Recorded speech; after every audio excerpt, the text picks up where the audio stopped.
Habiba Malik from India. Can you list the name of reliable scholars who you turn to for fiqh issues so that we also turn to them for our fiqh issues? This is a very big question. The answer can go on for hours together. I will try and answer in short, because which scholars do I turn to for my fiqh issues? Scholars are divided into classical scholars, the medieval scholars, the contemporary, the pre-modern, the modern, As far as the beloved Prophet ﷺ said, we look, our Sharia is based on the Quran and Sahih Hadith, on Allah and the guidance of the Prophet ﷺ. And a Prophet said, the best generation is my generation, then the next generation, then the next generation. So after the Prophet, the best are the Sahabas. Then are the Tabains, then are the Tabi Tabain. So when you look for any dalil, number one is Quran, then the life of the Prophet, after that is the Sahaba, then Tabain, then Tabi Tabain. So but naturally the best scholars for fiqh are the Sahaba. Khulafai Rashidin, the Sahabas. Then would be Tabain, then would be Tabi Tabain. So when you look at what was their opinion, and there were differences in opinion among the Sahabas. And then we see the Sahaba, then we see which some Sahabas were specialized more in the Quran, some in other aspects, some in Mirat, different. So based on that, number one are the Sahaba, Khulafai Rashidin, the Sahaba. After Allah and His Rasul, with the Khulafai Rashidin, then would be the Sahabas. Then Tabain, Tabi Tabain. Then you have the classical scholars that are there. You have the four Imams, Imam Abu Hanifa, Imam Malik, Imam Shafi, Imam Hanbal, Ahmad ibn Hanbal. May Allah have mercy on all of them. There were many Imams, 50, hundreds of Imams were there at that time. But these four, their students, mashallah, were able to spread the teachings more. These four were the top Imams. There were other top Imams also, but maybe the student didn't promote the teaching so much. So these were the top four Imams that we have, and all of them, mashallah, I love them, I respect them, I refer to them. Then we have the Muhaddisin. Imam ibn Hanbal was a Muhaddis, Imam Malik was there, but then we have Imam Bukhari, we have Imam Muslim, then Abu Dawud, then Tirmidhi, then Nasai, Ibn Majah, all these, they were scholars. And I look up to them and then I check. Then we have the Mufassirin, Ibn Qasir, then we have Tabari, then we have Qurtubi, and the list is long. Therefore I said the answer is can't give a short answer. So then we have the classicals, then we have Sahaba, then the classical scholars we have, their level is different. Then we have Ibn Hajar, who wrote the Sharah of the Bukhari.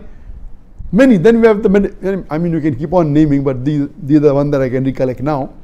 Then we have the medieval scholars, a few centuries later. Then we have Ibn Taymiyyah. Then we have Imam An-Nawawi. Then we have, after a few hundred years, we have Ibn Taymiyyah, mashallah, a great scholar. Then Imam Ibn Jawzi, several. Then coming down the line, we have the recent scholars. You call them contemporary scholars, or you call them the modern scholars. I have divided this into two levels, in two parts. One, which were the few decades earlier and are not living any longer, and one which are living. In between there are many other scholars I did not name, but what I could recollect. In those scholars, in the recent few decades but are not living, I would the appreciate and I look forward is the Sheikh Ibn Uthaymeen, Sheikh Nasruddin Albani, Sheikh bin Baz, and unfortunately these three great scholars of our time, when we started doing Dawah earlier, they expired within a span of few years, in the late 90s or the early 2000s. And after that, at that time, that I believe one of the best scholars living that time was Abdullah ibn Jibreen, Sheikh Abdullah ibn Jibreen. Again, he's from Riyadh, and I met him several times, and whenever I had any problems, I have to go to him and look forward to his reply. At that time, he was one of the best living scholars. And Allah also lifted him, mashallah, and may Allah grant Jannah to all these scholars who I have mentioned.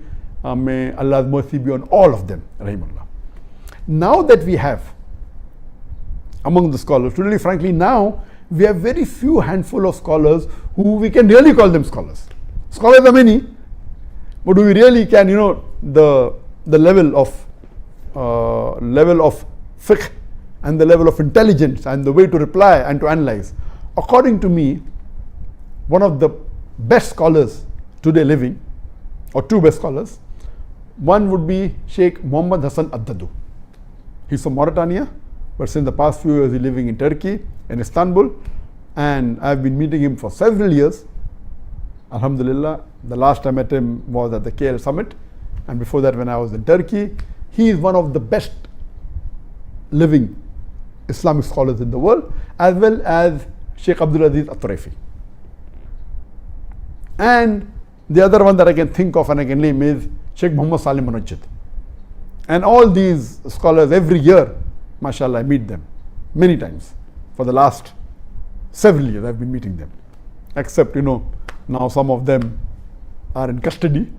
So since the last couple of years that they have been in custody, I could not meet some of them.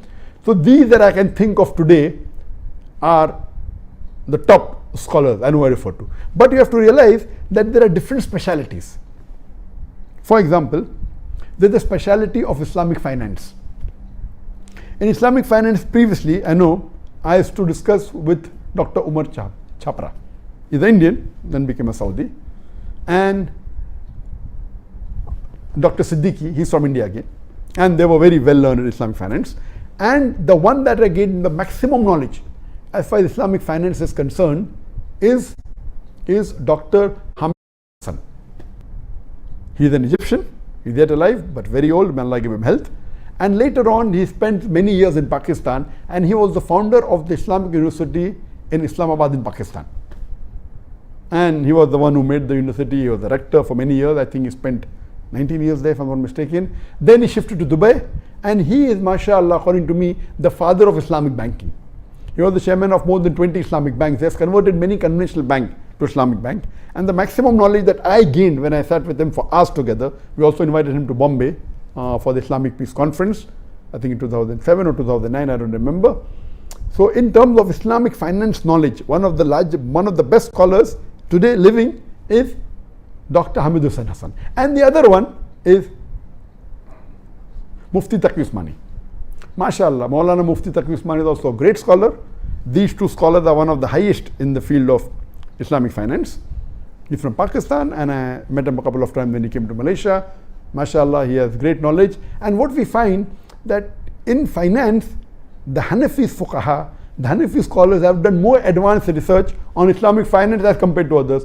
So each one has its speciality. So in finance, but natural, I would believe more in Mufti Taqi Usmani or Dr. Hamid Hussain Hassan than Sheikh Dadu, because that is their speciality. Each field, like in Lugha, according to me, one of the best person, according to me, is Dr. Fa Abdurrahim. Dr. Fa Abdurrahim, originally an Indian, then shifted to Saudi Arabia, and he was the head of the Lugha department in the starting when Lugha department for non-Arab started in the Islamic University of Medina. And when I tried to find which is the best teacher I can learn with, someone told me it is Fa Abdurrahim. I said, how will this person give me time? So I went there, and I was shocked. He said, I was there. The lecture you gave a few weeks back in Medina, I was there sitting in the first row. So mashallah, he agreed to give me 5 hours every day, and we were supposed to spend 6 months. So that's the time I took out my Iqama, my Saudi resident permit in the year 1997. And unfortunately, I could spend hardly about 3.5 weeks with him. There was some important issue in India, I had to go back. So for 3 weeks, mashallah, I sat with him 5 hours a day, immediately after the Zohar Salah up to the end of Maghrib. Just before Maghrib, spend about 4 or 5 hours every day, and there I learned. He was one of my first few teachers, mashallah. And the knowledge he knows about 70 to 20 languages. The fluency he has, mashallah. And then the other person I studied who's also great in the Hadith is Dr. Ziaur Rahman Azmi. Dr. Ziaur Rahman Azmi again is an Indian. You'll be shocked to know he was a Hindu. Then he migrated to Saudi Arabia. He did his master's, he did bachelor's, master's, PhD, he became the dean of the Hadith department in Islamic University of Medina. And I used to sit with him twice a week. And my basis of Hadith, I learned from him, mashallah. He's a great scholar. And he has compiled, after he retired, in the past, he spent about 18 years in compiling all the Sahih Hadith in one volume. And that was my desire when I used to speak in lectures, the Quran and Sahih Hadith. Now, where is the Sahih Hadith? Yeah, Bukhari, Muslim, but that's not all. So what he did, he spent about 15 to 20 years and compiled all the Sahih Hadith in one volume and called it Jami Kamil. And that's printed in 12 volumes. There's a Mukhtasar version of it, which is in 5 volumes, and we are translating it into English. And when I say Quran and Islam, all, even if not 100%, you can easily claim that more than 95% of the Sahih Hadith are there. And then this Hadith is also then Bukhari, chapter number so and so, volume number so and so, also then Muslim, also then Abu Dawud. So all the Sahih Hadith you can find in that. So there are other scholars in the field of science, is there, like Dr. Musleh, he specialized in science. Then you Abdul Majid Hassan in science. So there are various, in terms of fiqh issues, as I told you, that there are many scholars, there are other scholars also. There are many, like Sheikh Saad Nasr al-Shetri, he's also a great scholar. But the one that I really appreciate amongst all of them is Sheikh Muhammad Hassan al-Daddu, Sheikh Abdullah al-Tarifi, and Sheikh Muhammad Saleh al-Munajjid.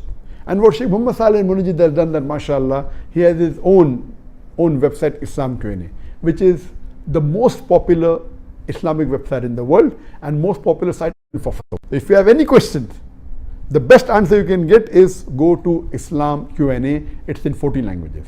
Hope this answer is in short. It's a very short answer. You can elaborate for us together on this.